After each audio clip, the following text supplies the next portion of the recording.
नमस्कार दोस्तों, आप सभी का बहुत बहुत स्वागत है। जय सिया राम, हर हर महादेव। आप लोगों को जैसे मालूम है, मैं मेघदूत का वर्णन करती हूँ, जिसमें मेरे मेघ अब पहुँच चुके हैं उज्जैनी। और उज्जैनी में वो हर जगह का भ्रमण करते हैं, लेकिन अब उन्हें एक खास स्थान जाना है, वो है भोलेनाथ का मंदिर। जी हाँ, ये वही भोलेनाथ का मंदिर है जो 12 ज्योतिर्लिंगों में है और उनका विशेष स्थान है। और महाकाल है वो, वहाँ पर उनका उस रूप में पूजा होती है। अब उस युग में कालिदास जी ने किस तरह उनकी कल्पना की है, इस श्लोक में मैं बताऊंगी। और वहाँ पर बादल को कैसे भेजते हैं यक्ष के द्वारा, मैं फटाफट श्लोक पढ़ती हूँ, आपको उसका अर्थ बताती हूँ।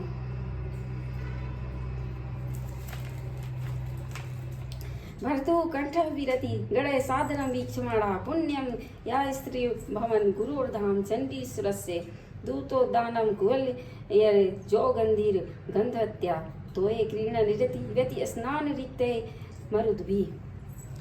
अब वहाँ पर बादल पहुँच चुके हैं मंदिर के ऊपर। अब वहाँ के जो भोलेनाथ हैं, उनके जो गण हैं, वो बादल को बहुत ही उत्सुकता भरी नजरों से देख रहे हैं। क्यों देख रहे हैं? क्योंकि उनकी कुछ समानता है उनके स्वामी महादेव से। वो समानता क्या है? उनकी गले से समानता रख रहे हैं वो मेघ, क्योंकि मेघ नीले वर्ण के होते, पानी से भरे होते हैं। और उनके स्वामी का कंठ भी नीला है, क्योंकि जब समुद्र मंथन हुआ था तो उसमें जो पीस निकला था वो भोले बाबा ने पी लिया था, और उन्होंने अपने गले भी रोक लिया था। इस वजह से उनके गला जो नीला हो गया था वो मेघ से मिलता जुलता है। वैसा ही कांति वाला मेघ भी हो गया उनका गला भी।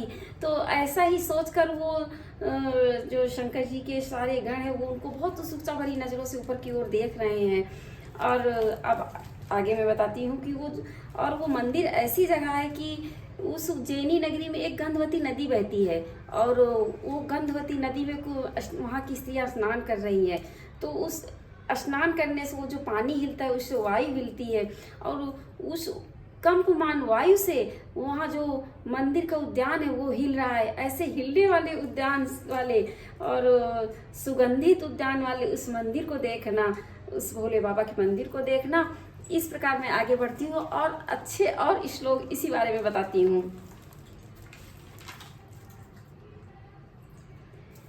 अब अन्यस्मिन् जलधर महाकालम साध्य काले स्थातव्यम ते नयन विषयम यावत तेति भानु कुर्वन् संध्या बलिपटाताम शूलिना श्लाघनीया मामंद्राणाम फलम विकलम लपस्यन्ते गर्जितानाम।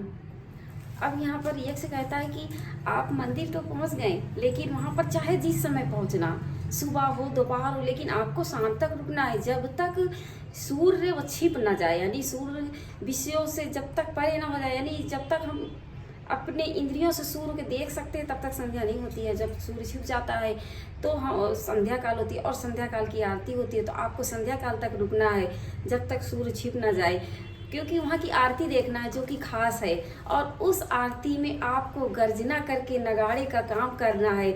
जो नगाड़ा पहले जो है तो लोग बजाते थे, आजकल तो इलेक्ट्रिक नगाड़े चल गए हैं जो कि लोग बजाते ही नहीं है। तो उस समय तो था नहीं। तो कालिदास जी कहते हैं यक्ष के माध्यम से कि आपको गर्जना करनी है, और वो गर्जना नगाड़े का काम करेगी, और इसका आपको फल मिलेगा।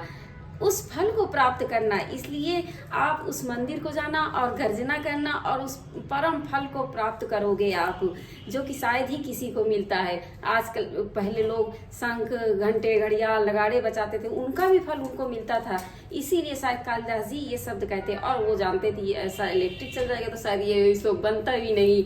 इसलिए इस श्लोक का महत्व समझिए कि खुद कार्य करने का जो पुण्य मिलता है वो सब इलेक्ट्रिक चीज़ वगैरह बजाने से नहीं मिलता है। तो आज के श्लोक में मेरा इतना वीडियो देखने के लिए आपका बहुत बहुत धन्यवाद। यदि अभी तक आपने मेरे चैनल को सब्सक्राइब नहीं किया तो सब्सक्राइब करिए, लाइक करिए। Bye bye.